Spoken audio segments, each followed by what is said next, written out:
یہ بہت اہم آیت ہے جس میں بتایا جا رہا ہے کہ رسول کی بات پر یا فیصلے پر دل میں تنگی نہ ہو۔ اس آیت سے کئی فائدے ہم کو ملتے ہیں تدبر کرنے کے لیے، تو یہ آپ کا ہوم ورک بھی ہے کہ آپ اس آیت کے بارے میں غور و فکر کریں، تدبر کریں اور دیکھیں کہ یہ آیت ہمیں کیا کیا فائدے بتاتی ہے، کہ اللہ کے رسول کی حیثیت کیا ہے دین اسلام میں۔ فلا بس نہیں، وربی کا تیرے رب کی قسم اے محمد صلی اللہ علیہ وسلم، یہ مومن ہو ہی نہیں سکتے، یعنی یہ ایمان والے ہی نہیں ہیں جب تک کہ آپ کے ہر حکم کو سر بسر نہ مان لیں۔ تو اس آیت کا سبب نزول آپ کو معلوم کرنا ہے، بہت ہی عظیم آیت ہے، پھر اس میں آپ کو تدبر کرنا ہے اور پھر اس سے مسائل اخذ کرنا ہے، اس سے استخراج کرنا ہے، فائدے اس سے کیا کیا فائدے ملے ہیں آپ کو یا مل سکتے ہیں، اور پھر اس کا کوئی مضمون ہو سکے تو آپ کوشش کریں کہ اس کا مضمون لکھ کر اپنے آس پاس کے لوگوں کو بتائیے یا کوئی رسالے میں لکھ کر بھیجیے تاکہ وہ لوگ اس کو پڑھ سکیں۔ تو یہ آیت دراصل پچھلی تمام آیتوں کا تتمہ ہے جس میں ایک مستقل قانون دیا جا رہا ہے جو صرف مقدمے کے منافقوں کے لیے نہیں ہے بلکہ پوری امت کے لیے ہے اور قیامت تک کے لیے رہے گا، باقی رہے گا۔ اور یہ کہ مسلمان آپ صلی اللہ علیہ وسلم کے ارشاد، حکم یا فیصلے کو دل و جان سے قبول کر لیں اور اس کے آگے سر تسلیم خم کر دیں۔ اگر کوئی ایسا نہیں کرتا ہے تو وہ سرے سے مسلمان ہی نہیں ہے۔ اور رسول اکرم صلی اللہ علیہ وسلم نے اس بات کو ایک حدیث میں اس طرح سے ارشاد فرمایا کہ لا یؤمن حتی اکون احب الیہ من والدہ وولدہ والناس اجمعین، کہ تم میں کا کوئی شخص مومن ہو ہی نہیں سکتا جب تک کہ میں اسے دل و جان سے زیادہ، اس کے والدین سے بڑھ کر محبوب نہ ہو جاؤں۔ تو اللہ کے رسول کا فیصلہ سر آنکھوں پر، آپ کا ہر حکم سر آنکھوں پر، جو آپ کے حکم کو نہیں مانتا وہ مسلمان نہیں ہے، اور قرآن خود اس بات کی گواہی دیتا ہے۔ اور آپ صلی اللہ علیہ وسلم کے ارشادات، آپ کے احکامات، آپ کے فیصلے سب کچھ احادیث میں، کتب میں موجود ہیں۔ اب جو شخص ان کے مقابلے میں کسی اور شخص، کسی عالم، کسی پیر، کسی بزرگ، کسی امام کے قول کو ترجیح دے گا تو وہ بھی اسی حکم میں داخل ہوگا، اسی نافرمانی میں۔ یعنی آج بھی امت اختلافات کے وقت، نزاعات کے وقت، جھگڑوں کے وقت اگر وہ رسول اللہ کی بات کو نہیں تسلیم کرتی ہے بلکہ اپنے اپنے اماموں اور اپنے اپنے عالموں کو زیادہ پریفر کرتی ہے تو اس کا مطلب ہے کہ ان کے دل میں رسول اللہ کے تعلق سے وہ محبت بھی نہیں ہے اور نہ وہ اس لیول کا ایمان ہے۔ تو بہرحال یہ آیت امت کے تمام اختلافات اور جھگڑوں کا فیصلہ کرنے میں ہماری رہنمائی کرتی ہے اور یہ کسوٹی ہے اصل میں۔ اس آیت سے یہ نتیجہ بھی نکلتا ہے کہ کتاب و سنت کی موجودگی میں قیاس کرنا جائز نہیں ہے۔ انہیں قیاس کس صورت میں جائز ہوگا؟ صرف اور صرف اس صورت میں جب آپ کے پاس قرآن اور سنت میں کوئی واضح جملہ موجود نہ ہو، کوئی واضح جواب موجود نہ ہو، تو قرآن اور سنت کی روشنی میں آپ قیاس کر سکتے، لیکن جب قرآن اور سنت میں واضح جوابات موجود ہیں تو پھر قیاس کرنا جائز نہیں ہے۔ اور رسول اکرم صلی اللہ علیہ وسلم وہی یہ بات ارشاد فرمائی تھی کہ شرح سنہ بحوالہ مشکات کتاب الاعتصام بالکتاب السنہ فصل الثانی، تو اس میں حدیث موجود ہے کہ کوئی شخص اس وقت تک مومن نہیں ہو سکتا جب تک کہ اپنی خواہشات کو اس چیز کے تابع نہ بنا دے جو میں لے کر آیا ہوں۔ یعنی آپ کو اپنی تمام خواہشات کو کس کے تابع کرنا ہے؟ رسول اکرم صلی اللہ علیہ وسلم کے حکم کے تابع۔ اور اس کے بارے میں صحیح بخاری میں جو حدیث ملتی ہیں ہم کو اس کی تشریح کے بارے میں کہ اختلافات کا خاتمہ یا اس کا واحد حل اگر کچھ ہو سکتا ہے تو وہ رسول اکرم کی اتباع میں ہے۔ عروہ بن زبیر رضی اللہ عنہ روایت کرتے ہیں کہ زبیر رضی اللہ عنہ جو کہ ان کے والد تھے اور ایک انصاری میں ہرہ میں واقع پانی کے نالے پر جھگڑا ہو گیا۔ ہرہ ایک مقام ہے وہاں پر۔ نبی کریم صلی اللہ علیہ وسلم نے زبیر رضی اللہ عنہ کو کہا تم اپنے درختوں کو پانی پلا لو پھر اسے اپنے ہمسائے کے باغ میں جانے دو۔ یہ سن کر وہ انصاری کہنے لگا کیوں نہیں، آخر زبیر تو آپ کے پھوپھی کے بیٹے ہیں، یا زبیر آپ کی پھوپھی کا بیٹا جو ہوا۔ اس پر آپ صلی اللہ علیہ وسلم کا رنگ متغیر ہو گیا، یعنی آپ ناراض ہو گئے، اور آپ صلی اللہ علیہ وسلم نے زبیر رضی اللہ عنہ کو کہا زبیر اپنے کھیت کو پانی پلاؤ اور جب تک پانی منڈیروں تک نہ پہنچ جائے اس کے لیے پانی نہ چھوڑو۔ یعنی جب انصاری نے آپ صلی اللہ علیہ وسلم کو غصہ دلا دیا تو پھر آپ نے زبیر کو ان کا پورا حق دلایا، جبکہ پہلے حکم میں کیا تھا؟ دونوں کی رعایت کو ملحوظ رکھا گیا تھا۔ یعنی حالانکہ وہ انصاری کا حق نہیں بنتا تھا پہلے پانی کا، لیکن اللہ کے رسول نے زبیر رضی اللہ عنہ کو حکم دے کہ تم اپنے درختوں کو پانی دینے کے بعد تم دے دیا کرو اس کو پانی، لیکن اس نے کیا کہ اچھا یہ تو آپ کے پھوپھی کے بیٹے نے، لہٰذا آپ نے ان کے حق میں فیصلہ کر دیا، حالانکہ رسول اللہ نے ایسا نہیں کیا تھا۔ تو تب رسول اکرم نے پھر زبیر رضی اللہ عنہ سے کہا کہ تم اپنا پورا پانی اپنا پہلے اب استعمال کرو اور جب تک منڈیروں تک پانی نہ آ جائے تب تک اس کو نہ دو۔ یہ زبیر رضی اللہ عنہ کا حق تھا، پہلے آپ رسول اکرم کیا کرے تھے؟ اس کو آسانی فراہم کرے تھے انصاری کو۔ تو ایکچولی جو لوگ بھی رسول اکرم کے فیصلے کے خلاف آواز اٹھاتے یا اس کے لیے اپنے دل میں تنگی محسوس کرتے وہ اس وقت منافق کہلاتے تھے۔ تو بہرحال زبیر رضی اللہ عنہ کہتے ہیں کہ میں سمجھتا ہوں کہ یہ آیت اسی مقدمے کے سلسلے میں نازل ہوئی۔ صحیح بخاری کتاب التفسیر و کتاب المساقات باب سکر النہار، مسلم کتاب الفضائل، یعنی صحیح مسلم اور صحیح بخاری دونوں میں ہیں۔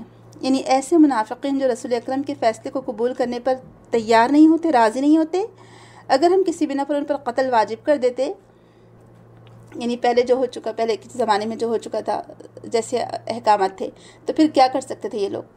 خیر یہ ہم انشاءاللہ آگے پڑھیں گے آگے کی آیت میں، لیکن ابھی یہ آیت سے جو پتہ چلتا ہے کہ ہم کو ہمارے معاملات میں کتاب اللہ اور کتاب الرسول یعنی رسول اللہ کی سنت کی پیروی کرنی ہے۔ اور رسول اکرم صلی اللہ علیہ وسلم نے فرمایا تھا کہ الا آگاہ رہو، انی اوتیت الکتاب ومثلہ معہ، کہ بے شک میں کتاب دیا گیا ہوں یعنی قرآن، اور اس کے ساتھ اسی کے معنی ایک اور کتاب بھی دیا گیا ہوں، کہ اللہ کے رسول صلی اللہ علیہ وسلم کو حدیث بھی دی گئی تھی، یعنی صرف یہ نہیں کہ قرآن دے کر آپ کو بھیجا گیا، بلکہ آپ کے اوپر وحی اور بھی آتی تھی جس کو وحی خفی کہتے ہیں، جو کہ احادیث کی صورت میں آج ہمارے پاس موجود ہیں۔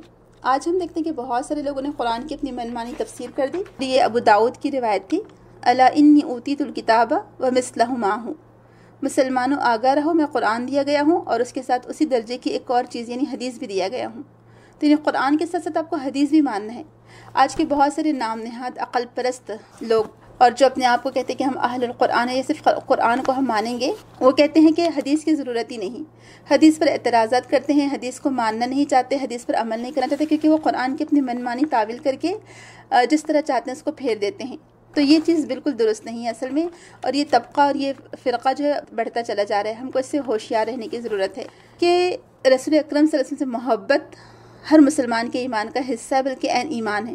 خود رسول اکرم نے فرمایا تھا کہ کوئی آدمی اس وقت تک مومن نہیں ہو سکتا جب تک اپنی اولاد، والدین اور باقی تمام لوگوں کے مقابلے میں مجھ سے زیادہ محبت نہ کرتا ہو، یعنی وہ رسول اکرم کو سب سے زیادہ محبت کرتا ہے۔ صحیح بخاری اور مسلم کی حدیث ہے۔ ایک صحابی اور کہا کہ یا رسول اللہ، میں آپ کو اپنی جان و مال اور اپنے اہل و عیال سے زیادہ محبوب رکھتا ہوں۔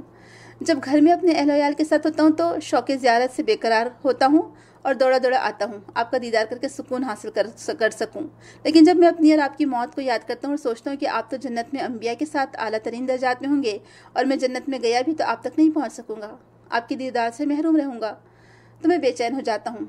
تو تب کہا جاتا ہے کہ اللہ کے رسول صلی اللہ علیہ وسلم نے فرمایا کہ جو لوگ رسول اللہ سے محبت رکھتے ہیں یا ان کی اطاعت کرتے ہیں وہ انہی کے ساتھ ہوں گے۔ المرء مع من احبہ والی حدیث ہم کو ملتی ہے، اور یہ حدیث اگلی آیت کی تشریح میں بھی ہم پڑھیں گے انشاءاللہ تعالیٰ۔ تو بہرحال یہاں پر ہم دیکھتے ہیں کہ حدیث کو لینا ضروری ہے، اور آپ کی زندگی میں آپ کے اقوال تھے جیسے اہم، اسی طرح سے آپ کی موت کے بعد، آپ کی وفات کے بعد بھی آپ کی احادیث، آپ کی سنت ہمارے لیے مشعل راہ ہے، اور ہم اس کو چھوڑ نہیں سکتے۔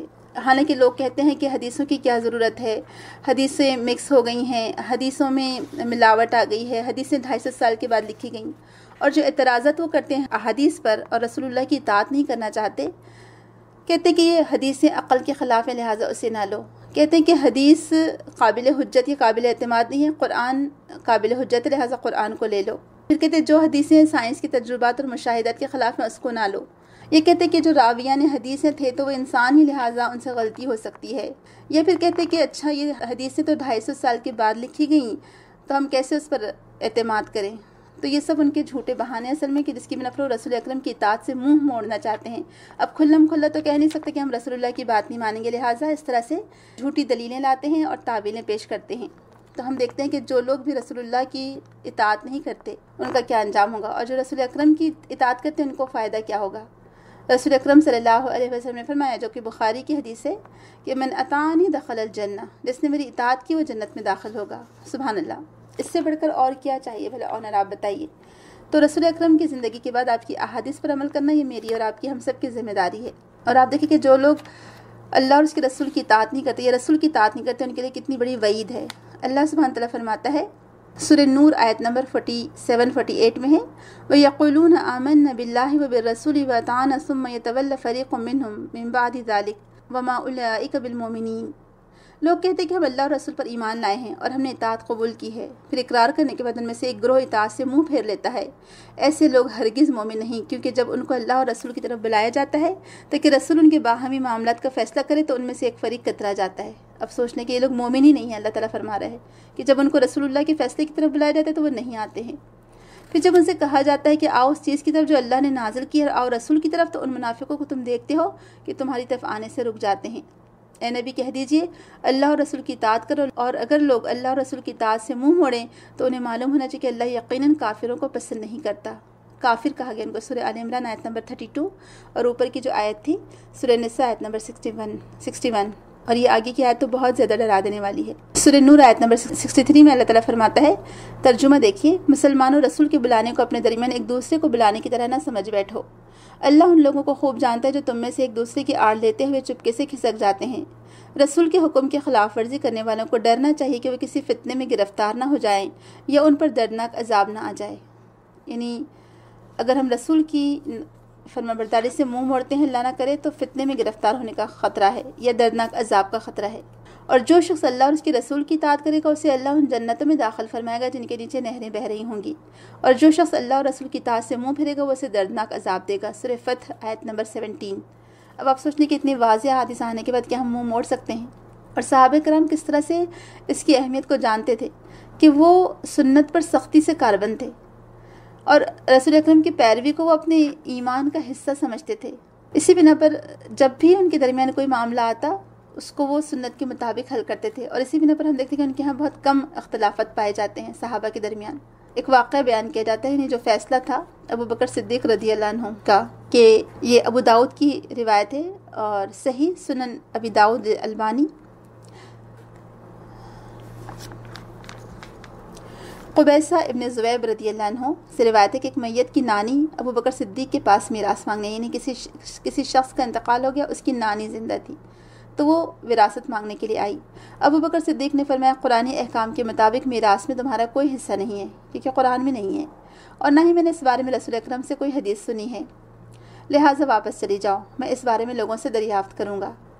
چنانچہ ابو بکر صدیق نے لوگوں سے پوچھا تو حضرت مغیرہ بن شعبہ رضی اللہ عنہ نے کہا، میری موجودگی میں رسول اکرم صلی اللہ علیہ وسلم نے نانی کو چھٹا حصہ دلایا ہے۔ ابو بکر صدیق نے پوچھا، کوئی اور بھی اس کا گواہ ہے؟ یہاں سے حدیث کے رول بھی پتہ چل گئے کہ حدیث کیسے لی جائے گی، کوئی اور گواہ ہونا چاہیے۔ تو محمد بن مسلم انصاری رضی اللہ عنہ بھی اس حدیث کی تائید کرنے کے لیے اٹھ کھڑے ہوئے۔ پھر اس کے بعد ابو بکر صدیق نے نانی کو چھٹا حصہ دلا دیا۔ اب آپ دیکھیں کہ کیسے وہ لوگ سنت سامنے آ جانے کے بعد کیسے اپنی ہر بات کو، اپنی ہر رائے کو واپس لے لیتے تھے۔ تو قرآن اور حدیث انہیں دونوں مل کر شریعت بنتی ہے، اس کے بغیر ہم اپنی زندگی نہیں گزار سکتے۔ اور ایک بہت ہی اہم بات ہے، آپ دیکھیں کہ کیسے صحابہ کرام چھوٹی چھوٹی باتوں کو اپنے دل پر لیتے تھے اور کیسے اطاعت کرتے تھے۔ کوئی بڑا حکم تو بہت دور کی بات ہے، وہ چھوٹی چھوٹی باتوں کو جو سنت تھی وہ سنتوں کو بھی چھوڑنا نہیں چاہتے تھے۔ ایک نہیں، اگر ہم دیکھیں گے تو ہمارے سامنے کئی واقعات ملتے ہیں کہ کہا جاتا ہے کہ ایک دفعہ رسول اکرم صلی اللہ علیہ وسلم نے ایک صحابی کے ہاتھ میں سونے کی انگوٹھی دیکھی تو آپ نے اس کو اتار کر پھینک دیا، کہا کہ سونا جائز نہیں ہے۔ لوگوں نے کہا صحابی سے کہ تم وہ انگوٹھی اٹھا لو اور اپنی بیوی کے لیے کوئی زیورات بنا لینا۔ وہ کہا کہ جس چیز کو رسول اکرم نے پھینک دیا یا نکال کر رکھ دیا، اب میں اسے دوبارہ کبھی ہاتھ نہیں لگاؤں گا۔ سبحان اللہ، یہ ان کی محبت تھی، یہ ان کی اطاعت اللہ اور اس کے رسول کی، کہ ان کے ہر حکم، ان کا ہر فیصلہ سر آنکھوں پر ہوتا تھا صحابہ کرام کی۔ جابر رضی اللہ عنہ روایت کرتے ہیں، صحیح واقعہ ہے، ابو داؤد اس کو لکھتے ہیں اپنی کتاب میں، کہ ایک مرتبہ جمعہ کے دن رسول اکرم صلی اللہ علیہ وسلم خطبہ دینے کے لیے ممبر پر تشریف لائے تو فرمایا، لوگوں بیٹھ جاؤ۔ کہہ رہے تھے کہ عبداللہ بن مسعود رضی اللہ عنہ داخل ہو رہے تھے مسجد میں، تو انہوں نے جب یہ حکم سنا تو آپ کا ایک پیر اندر ایک پیر باہر تھا، اسی پوزیشن میں بیٹھ گئے۔ جب بعد میں رسول اکرم نے دیکھا کہ اے عبداللہ کیوں وہاں بیٹھے ہو، یہاں اندر آ جاؤ، تو پھر وہ اندر گئے۔ جب پوچھا گیا تو بتایا کہ جب میں داخل ہو رہا تھا میرے کانوں میں آپ کی یہ بات پڑ چکی تھی کہ بیٹھ جاؤ، تو میں نے سوچا کہ اگر میں بیٹھتا نہیں ہوں تو آپ کی نافرمانی ہوگی، اگر میں کھڑے رہتا ہوں تو آپ کی نافرمانی ہوگی، لہٰذا میں جہاں تھا وہیں بیٹھ گیا۔ امیجن کریں، تصور کریں ذرا، جب رسول اکرم نے دیکھا تو فرمایا کہ عبداللہ مسجد کے اندر آ کر بیٹھو، مسجد کے باہر ہی بیٹھ گئے۔ ایک پیر چوکھٹ کے اندر تھا، ایک پیر باہر تھا، بتایا جاتا ہے یہ باہر تھے تو وہیں بیٹھ گئے، کیونکہ رسول اکرم کی اتباع جو کرنی تھی ان کو، یہ تھی اطاعت اور یہ تھی محبت رسول اکرم صلی اللہ علیہ وسلم سے۔ آج آپ بتائیں کہ آج ہمارا کیا حال ہے؟ ہم رسول اکرم کی بہت ساری باتیں سن بھی لیتے ہیں، پھر بھی ہمارا حال وہ نہیں ہوتا۔ جو ہمارے ائمہ کرام تھے، جو ہمارے امام تھے، جن کو ہم بہت درجہ دیتے ہیں، ان کا خود کا کیا معاملہ تھا آپ دیکھیں۔ امام ابو حنیفہ رضی اللہ عنہ سے پوچھا گیا، اگر آپ کا کوئی قول قرآن مجید کے خلاف ہو تو کیا کیا جائے؟ انہوں نے جواب دیا کہ قرآن مجید کے مقابلے میں میرا قول چھوڑ دو۔ پھر پوچھا کہ اگر آپ کا قول سنت رسول کے خلاف ہو تو کیا کریں؟ انہوں نے جواب دیا کہ سنت رسول کے مقابلے میں میرا قول چھوڑ دو۔ پھر پوچھا گیا آپ کا قول صحابہ کے قول کے برعکس ہو تو پھر کیا کیا جائے؟ تو فرمایا صحابہ کے قول کے مقابلے میں بھی میرا قول چھوڑ دو، اور یہ جید ہے، اس کی سند، صحیح سند کے ساتھ یہ ثابت ہے امام مالک بن انس فرماتے ہیں بلا شبہ میں بشر ہوں، یعنی آدمی ہوں، انسان ہوں، میرا قول صحیح بھی ہو سکتا ہے، غلط بھی ہو سکتا ہے، لہٰذا میرے قول پر غور کرو، جو کتاب و سنت کے مطابق ہو اس پر عمل کرو، اور جو اس کے خلاف ہو اسے چھوڑ دو۔ امام شافعی رحمہ اللہ فرماتے ہیں جب تم میری کتاب میں کوئی بات سنت رسول کے خلاف پاؤ تو میری بات چھوڑ دو اور سنت کے مطابق عمل کرو۔ اور امام مالک کا ایک اور قول ہمیں ملتا ہے کہ نہ میری تقلید کرو، نہ امام مالک کی، نہ امام شافعی کی، نہ امام اوزاعی اور نہ امام ثوری کی، بلکہ دین کے احکام وہیں سے لو جہاں سے انہوں نے لیے ہیں۔ اب آپ سوچئے، ایک اور روایت ہم کو ملتی ہے امام ابو حنیفہ کی، اور اس کو حقیقت الفقہ میں صفحہ نمبر 82 میں درج کیا گیا ہے۔ امام ابو حنیفہ رحمہ اللہ فرماتے ہیں لوگوں دین میں اپنی عقل سے بات کرنے سے بچو اور سنت رسول کی پیروی کو اپنے لیے لازم کر لو، جو کوئی سنت سے ہٹا وہ گمراہ ہو گیا۔ سوچیے ذرا، یہ بڑے بڑے ائمہ کا قول ہے۔ اور امام احمد بن حنبل کہتے ہیں کہ جس نے رسول اکرم صلی اللہ علیہ وسلم کی حدیث کو رد کر دیا وہ ہلاکت کے کنارے پر کھڑا ہے۔ تو یہ تھے ہمارے صحابہ ائمہ کرام جو کہ رسول اکرم کی سنت کو اتنی اہمیت دیتے تھے۔ تو بہرحال یہاں پر رسول اکرم صلی اللہ علیہ وسلم کی اطاعت اور فرمانبرداری کی ترغیب دیتے ہوئے اللہ تعالیٰ فرما رہا ہے کہ انبیاء اور رسولوں کو مبعوث کرنے کا مقصد ہی یہ تھا، غرض و غایت ہی یہ تھی کہ ان کی اطاعت کی جائے، اور جن کی طرف رسول بھیجا گیا ہے وہ اس کے تمام احکام کی تعمیل کرے۔ یعنی رسولوں کو بھیجنے کا مقصد ہی یہ تھا کہ سارے لوگ ان کی اطاعت کریں اور وہ رسول کی بات کی پیروی کریں، جو رسول منع کرے اس سے رک جائیں، جو رسول حکم دے اس کی تعظیم کریں۔ اور جیسے اللہ تعالیٰ کی ہم اطاعت کرتے ہیں ایسے رسول کی اطاعت بھی ہم پر فرض ہے۔ ٹھیک ہے، قرآن کریم میں 40 مرتبہ اس کا ذکر ہے کہ اطیعوا اللہ و اطیعوا الرسول، اللہ کے رسول کی اطاعت کرو۔ تو یہاں پر عصمت انبیاء، یہ آیت میں عصمت انبیاء کا بیان ہم کو ملتا ہے، یہ اثبات ہے، یعنی وہ اللہ تعالیٰ کا پیغام پہنچانے کے لیے آتے تھے، تو ان کی تعظیم ہمیں ویسے ہی کرنی چاہیے اور ان کی اطاعت بھی ہم کو کرنی چاہیے جیسے کہ ان کا حق ہے۔ اور رسول اکرم صلی اللہ علیہ وسلم نے جن چیزوں سے منع کیا اس سے ہم رک جائیں، کیونکہ انبیاء ہر لغزش سے پاک ہیں، کیونکہ اللہ تبارک و تعالیٰ لوگوں کو انبیاء کرام کی مطلق اطاعت کا حکم دیتا ہے۔ یعنی شریعت اگر بن سکتی ہے تو انبیاء کے ذریعے سے بن سکتی ہے، اللہ تعالیٰ نے جو حکم دیا اور ساتھ میں رسول اللہ نے جو حکم دیا وہی حکم ہم کو ماننا ہے۔ اس کے علاوہ اللہ تعالیٰ نے کسی کی بھی اطاعت کا ہم کو حکم نہیں دیا۔ ہاں، اگر کسی کی اطاعت کا حکم ہے بھی اولو الامر کی تو وہ رسول کی اطاعت کے ساتھ مشروط ہے، اللہ اور رسول کی اطاعت کے ساتھ مشروط ہے۔ پھر اللہ کے فرمان کے مطابق بے اذن اللہ کا لفظ آیا ہے، یعنی اطاعت کرنے والے کی اطاعت اللہ تعالیٰ کی قضا اور قدر سے صادر ہوتی ہے۔ یعنی اگر ہم اطاعت کریں رسول اللہ کی تو ایکچولی دیکھا جائے تو یہ اللہ تعالیٰ ہی کی اطاعت ہے، کیونکہ اللہ کا حکم ہے یہ۔ بس اس آیت میں یہ بھی بات ثابت ہے کہ قضا اور قدر، یعنی جو کچھ بھی لکھا ہوا ہے تقدیر میں وہ ہو کر رہنا ہے، اس کا ثبات یعنی وہ ہو کر رہنا ہے، اور اس میں ہم کو اللہ تعالیٰ سے ہمیشہ مدد مانگنی چاہیے۔ اور یہ بات بھی واضح ہو جاتی ہے کہ انسان اس وقت تک رسول کی اطاعت نہیں کر سکتا جب تک اللہ تعالیٰ کی مدد شامل حال نہ ہو، یعنی یہ سب اللہ کی توفیق سے ہوتا ہے۔ اللہ تعالیٰ اس لیے فرما رہا ہے کہ اگر وہ چاہتے، اگر وہ اللہ کی طرف واپس پلٹنا چاہتے، یا جو گناہ ان سے ہو گئے تھے یا جو ان سے غلطیاں سرزد ہو گئی تھی، اگر وہ واپس پلٹ آتے، استغفار کرتے، توبہ کرتے، اور رسول بھی ان کے لیے دعائے استغفار کرتا، تو ضرور اللہ تعالیٰ کو رحیم پاتے یا اللہ تعالیٰ کو مغفرت کرنے والا اور بخشش کرنے والا پاتے۔ اس سے پتہ چلتا ہے کہ اللہ تعالیٰ سے معافی نہ مانگنا اپنے جانوں پر ظلم کرنا ہے، اور اپنے گناہوں کا اعتراف اور اللہ تعالیٰ سے معافی مانگنا یہ اللہ تعالیٰ کو پسندیدہ ہے، اللہ تعالیٰ کے نزدیک پسندیدہ عمل ہے۔ اب رسول کی زندگی میں تو استغفار کی گنجائش تھی کہ رسول اکرم ان کے لیے دعا کر دیں، لیکن اب رسول اکرم صلی اللہ علیہ وسلم موجود نہیں ہیں، تو لہٰذا اب ان کی یعنی ان سے دعا کروانا یہ جائز نہیں ہو سکتا، اس میں شرک آ جائے گا، جیسے کہ اسکالرز کہتے ہیں۔ رسول اللہ کی خدمت میں اس حاضری کا تعلق آپ کی زندگی کے ساتھ مخصوص تھا، کیونکہ آیت اس بات پر دلالت کرتی ہے کہ رسول اکرم کی طرف سے استغفار آپ کی زندگی ہی میں ہو سکتا ہے، آپ کی وفات کے بعد آپ سے کچھ نہ مانگا جائے بلکہ یہ شرک میں آ جائے گا۔ پھر اللہ تعالیٰ نے اپنی ذات اقدس کی قسم کھاتے ہوئے فرمایا کہ یہ لوگ اس وقت تک مومن نہیں ہو سکتے جب تک کہ اپنے جھگڑوں میں اس کے رسول کو حکم تسلیم نہ کر لیں، یعنی ہر اس معاملے میں رسول اللہ کو حکم اور فیصلہ تسلیم کرنے والا مان لیں۔ اس میں تمام مسائل آ جاتے ہیں، انفرادی مسائل ہو، اجتماعی مسائل ہو، کوئی بھی قسم کا معاملہ ہو، جو بھی اختلاف رونما ہوا ہو، اس میں سب کا حل جو ہے سنت میں تلاش کرنا چاہیے، اور رسول اکرم کے احکام پر دل میں تنگی بھی نہ ہو۔ آپ کی جو بھی احادیث آتی ہیں اس کو ہم کو خوشی بخوشی سربسر تسلیم کر لینا چاہیے، دل میں تنگی محسوس نہیں کرنا چاہیے، اور دل میں تنگی نہ ہو مطلب اس پر شرح صدر ہو، آپ کو اطمینان ہو، آپ کا نفس مطمئن ہو، ظاہری اور باطنی اطاعت کے ساتھ آپ کے فیصلے کو تسلیم نہ کرنا دراصل یہ رسول اللہ کی نافرمانی میں آئے گا، اور رسول اللہ کی نافرمانی اللہ کی نافرمانی ہے۔ تو اگر آپ کوئی فیصلے پر تنگی محسوس نہیں کرتے تو اس کا مطلب آپ کا ایمان سلامت ہے، اور آپ کے فیصلے کو خوشی بخوشی قبول کرنا یہ احسان کا لیول آ جائے گا، یعنی اور اچھا طریقہ ہو جائے گا۔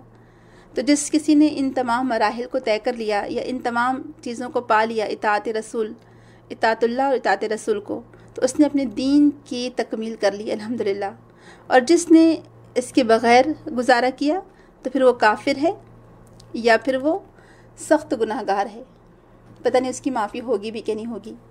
تو بہرحال امام ابن تیمیہ رحمہ اللہ کہتے ہیں کہ شریعت کو فالو کرنا، اور شریعت قرآن اور سنت سے مل کر بنتی ہے، تو اس کے احکام چاہے وہ چھوٹے ہوں یا بڑے ہوں، اگر کوئی شخص کتاب سے ہٹ کر فیصلہ کرتا ہے اپنی زندگی کا، یا کتاب و سنت سے ہٹ کر زندگی گزارنا چاہتا ہے، تو یہ ہلاکت کا باعث ہوگا اس کے لیے، چاہے وہ چھوٹی بات ہو یا بڑی بات ہو۔ پچھلی دفعہ بھی ہم نے اس کو ڈسکس کیا تھا، لیکن چونکہ بہت امپورٹنٹ بات ہے تو اس لیے دوبارہ اس کو لکھ لیجئے۔ اور یہ منافقت کی علامت ہے کہ جو شریعت کو نہیں ماننا چاہتے، جو شریعت کے راستے میں رکاوٹ بنتے ہیں، اصل میں یہ منافقت ہے، کوئی مومن ایسا نہیں کر سکتا۔ تو بہرحال آج کے جو قابل عمل اور قابل توجہ جو پوائنٹ ہے وہ یہ ہے کہ ہم کو اپنے آپ کو منافقت سے بچانا ہے، اپنے دل کو ٹٹولنا ہے۔ پھر رسول اکرم کی زندگی میں ان سے دعا کروانا تھا، لیکن اب رسول اکرم سے ہم دعا نہیں کروا سکتے، یہ شرک میں آ جائے گا، یہ رسول اکرم کے واسطے سے دعا نہیں کر سکتے۔ اور سب سے اہم بات یہ ہے کہ رسول اکرم کی ہر بات پر سر جھکائیں، سر بسر تسلیم کریں، دل میں تنگی بھی محسوس نہ کریں، ورنہ پھر یہ کس بات کی علامت ہوگی؟ یہ بھی منافقت کی علامت ہوگی۔ تو اللہ تعالیٰ ہمیں توفیق دے اور ہمیں ہمیشہ اللہ اور اس کے رسول کی اطاعت کرنے والا بنائے، اور جو لوگ بھی اطاعت سے منہ موڑیں گے ایسے لوگوں کو اللہ تعالیٰ نے کافر قرار دیا ہے۔ اور یہ کیسے ہو سکتا ہے؟ اطاعت رسول کیسے ہو سکتی ہے؟ آپ دیکھیں، جب تک کہ محبت نہیں ہوگی نا رسول اکرم سے، تب تک کہ اطاعت نہیں ہو سکتی، کیونکہ محبت ہی انسان کو اکساتی ہے کہ وہ کسی کی بالکل پیروی کرے، اندھی تقلید جس کو ہم کہتے ہیں نا، کہ آج دنیا میں لوگ اندھی تقلید میں ہی مارے پھر رہے ہیں۔ تو ایسی آنکھیں بند کر کے پیروی تو رسول اکرم کی کرنا چاہیے تھا، کیونکہ اس کا حکم ہے ہم کو کہ اطیعوا اللہ و اطیعوا الرسول۔ پھر اتباع کی بات آئی ہے، اطاعت کی بات آئی ہے۔ اب دیکھیں، اطاعت فرض ہے اور اتباع اس سے آگے کا درجہ ہے۔ جیسے کہ اطاعت کیا ہے؟ آپ کے ہر احکامات پر جو اللہ تعالیٰ نے احکام دیے قرآن میں اور جو رسول اکرم نے احکام دیے ہیں، تو یہ ماننا ہم پر فرض ہے، تو یہ اطاعت میں آ جائے گا۔ اور جو اتباع ہے، ایکچولی یہ محبت میں آپ کی ہر سنت کو فالو کرنا ہے، جیسے صحابہ کرام کیا کرتے تھے۔ عبداللہ بن عمر رضی اللہ عنہ کے بارے میں آتا ہے کہ جب بھی وہ کوئی حدیث بیان کرتے تو اپنا اوپر کا بٹن کھول دیتے تھے شرٹ کا۔ لوگوں نے ایک دن ان سے پوچھا کہ آپ ایسا کیوں کرتے؟ تو کہنے لگے کہ جب میں ایک دفعہ رسول اکرم سے حدیث سن رہا تھا تو آپ کا اوپر کا بٹن کھلا ہوا تھا، تو میرا دل چاہتا کہ میں بھی اسی طرح سے حدیث سناؤں۔ سبحان اللہ، یہ تھی ان کی اطاعت۔ آپ دیکھیں، اس کو اتباع کہتے ہیں اصل میں، کہ جہاں پر رسول اکرم نے نہیں بھی فالو کرنے کے لیے کہا وہاں پر بھی فالو کرنا۔ تو یہ صحابہ کرام دراصل رسول اکرم کی محبت میں ڈوبے ہوئے تھے، اور کیوں نہ ان سے محبت کرتے؟ کیونکہ رسول اکرم نے ان کو نجات دلائی شرک کے اندھیروں سے، گمراہی کے اندھیروں سے، جہالت کے اندھیروں سے۔ اور اللہ تعالیٰ کے بارے میں بھی کس نے ان کو بتایا؟ قرآن انہیں کون پڑھ کر سناتا تھا؟ رسول اکرم صلی اللہ علیہ وسلم۔ تو لہٰذا وہ رسول اکرم کی اتباع، اطاعت آنکھیں بند کر کے کیا کرتے تھے۔ تو ہمارے اندر بھی وہی چیز پیدا ہونا چاہیے کہ ہم رسول اکرم کی اتباع آنکھیں بند کر کے کریں، لیکن صحیح حدیث ہونی چاہیے، جھوٹی یا ضعیف حدیثیں نہیں۔ اور اس کے لیے ہم کو علم حاصل کرنا پڑے گا۔ سب سے پہلے تو ڈیپلی سیرت کا مطالعہ۔ آج ہم میں سے یا آپ میں سے کتنے لوگ ہیں جنہوں نے سیرت کا گہرائی کے ساتھ مطالعہ کیا ہو؟ صرف ایک کتاب پر اکتفا کرنے کے لیے نہیں کہا جا رہا ہے، اور ایسی کتابیں پڑھنے کے لیے نہیں کہا جا رہا ہے جو ناول کی صورت میں ہوں۔ آپ صحیح ہسٹری پڑھیے رسول اکرم صلی اللہ علیہ وسلم کی سیرت۔ بہت سارے لوگوں نے لکھی ہے جو سیرت، صحیح سیرت ثابت ہے۔ ابن کثیر رحمہ اللہ علیہ کی سیرت بھی بہت ہی اچھی ہے، اس کا اردو میں بھی ٹرانسلیشن آ چکا ہے، 3 والیوم میں موجود ہے۔ پھر دوسرا ہم دیکھتے ہیں، ایک کتاب ہے جو سیرت النبی کے نام سے ہی مشہور ہے، اور وہ بھی 3 والیوم میں ہے۔ محمد علی السلابی کی لکھی ہوئی کتاب ہے، وہ 3 والیوم میں۔ یہ کہیں یہاں گلف کنٹریز کے ہی رہنے والے تھے، ہو سکتا ہے شاید لبنان کے رہنے والے تھے، لیکن یہ اوتھینٹک کتاب ہے سیرت النبی پر، 3 والیوم میں موجود ہے، دارالسلام میں اویلیبل ہے، اور اردو انگلش دونوں میں موجود ہے۔ تو آپ ضرور گہرائی سے مطالعہ کریں سیرت کا۔ یقین جانیے جتنا سیرت کو ہم پڑھیں گے اتنا ہی رسول اکرم سے محبت بڑھتی چلی جائے گی، اور پھر ہماری اطاعت اور اتباع میں بھی اضافہ ہوگا انشاءاللہ تعالیٰ۔ اور اس کا فائدہ کیا ہوگا سب سے بڑا؟ کہ اللہ کے رسول فرماتے کہ المرء مع من احب، کہ جس سے محبت ہوگی وہ اسی کے ساتھ ہوگا۔ تو کیوں نہ ہم رسول اکرم کے ساتھ کی تمنا اور خواہش کریں دل میں، اور اسی بنا پر آپ کی سیرت کا مطالعہ کریں۔ اور جب تک کہ سیرت کا مطالعہ کمپلیٹ نہیں ہوتا، قرآن بھی ویسے اس طرح سے سمجھ میں نہیں آ سکتا، کیونکہ سیرت کے بغیر قرآن کی تشریح بھی ہم نہیں کر سکتے، کیونکہ جن پر قرآن نازل ہو رہا تھا اور جو حالات تھے اس وقت وہ رسول اللہ کے ساتھ صحابہ اکرام کے ساتھ پیش آئے، تو لہٰذا ان کی سیرت جاننا بھی ضروری ہے۔ اللہ تعالیٰ ہمیں توفیق دے کہ ہم قرآن اور حدیث کو صحیح طریقے سے اور صحیح نقطہ نظر کے ساتھ پڑھنے والے ہوں۔ اللہ تعالیٰ ہم کو ہر قسم کی گمراہی اور فتنہ سے بچائے اور رسول اللہ کی اطاعت کرنے والا بنائے، اللہ کی اطاعت کے بعد رسول اللہ کی اطاعت ہم کرنے والے بنے، آمین۔ سبحانک اللہم و بحمدک، نشہد ان لا الہ الا انت، نستغفرک و نتوب الیک۔ السلام علیکم ورحمۃ اللہ وبرکاتہ۔ وما أرسلنا من رسول إلا ليطاع بإذن الله ولو أنهم إذ ظلموا أنفسهم جاءوك فاستغفروا